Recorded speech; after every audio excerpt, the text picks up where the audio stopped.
Hello friends, welcome back to my channel. இன்றைக்கி நம்ம chicken கீரை ஆம்லேட் செய்ய போகிறோம். வீடியோவை ஸ்கிப் பண்ணாமல் பாருங்கள். இப்போ எப்படி செய்யறதுன்னு பார்க்கலாம். ஒரு பவுல் எடுத்துக்கலாம். ஒரு முட்டை உடச்சி ஊற்றிக்கலாம்.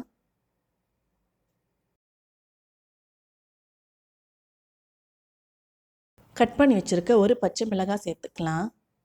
பொடியாக நறுக்கி வச்சு ஒரு வெங்காயம் சேர்த்துக்கலாம். ஒரு கைப்பிடி அளவுக்கு பொடியாக நறுக்கி வச்சு அரைக்கீரை சேர்த்துக்கலாம். உங்களுக்கு எந்த கீரை கிடைக்குதோ அந்த கீரையை நீங்கள் சேர்த்துக்கலாம். 5 பீஸ் சிக்கன் எடுத்து உதிர்த்து வச்சுருக்கேன்.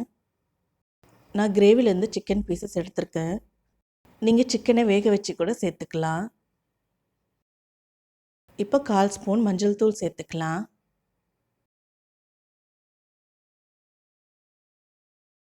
கால் ஸ்பூன் மிளகுத்தூள் சேர்த்துக்கலாம்.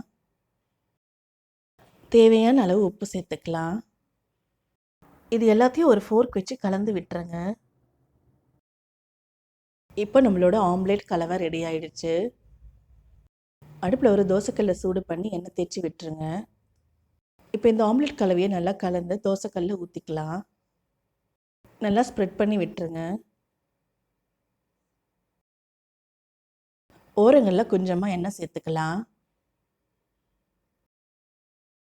இது மீடியம் ஃப்ளேமில் அப்படியே வேகட்டும்.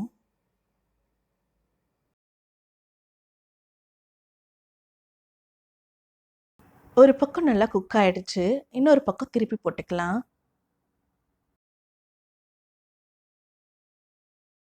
தோசை கரண்டியெல்லாம் லைட்டாக மேலே ப்ரெஸ் பண்ணி விடுங்க.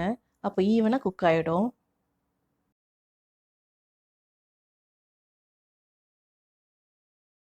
இப்போ 2 பக்கமும் நல்லா குக் ஆகிடுச்சு.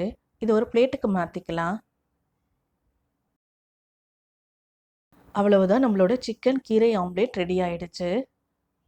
இந்த சண்டேவே இதை ட்ரை பண்ணி பாருங்கள். ட்ரை பண்ணி பார்த்து எப்படி இருந்துச்சு எனக்கு கமெண்ட் பண்ணுங்கள். இந்த ரெசிபி உங்களுக்கு பிடிச்சிருந்தால் லைக் பண்ணுங்கள், ஷேர் பண்ணுங்கள், கமெண்ட் பண்ணுங்கள். இன்னும் என்ன மாதிரியான வீடியோஸ் வேணும்னு சஜஸ்ட் பண்ணுங்கள். என்னோட சேனலை முதல் முறையாக பார்க்குறீங்கன்னா சப்ஸ்கிரைப் பண்ணுங்கள். பக்கத்தில் இருக்க பெல் ஐக்கானை கிளிக் பண்ணுங்கள். அப்போ தான் நான் போடுற புது வீடியோட நோட்டிஃபிகேஷன்ஸ் உங்களுக்கு வரும்.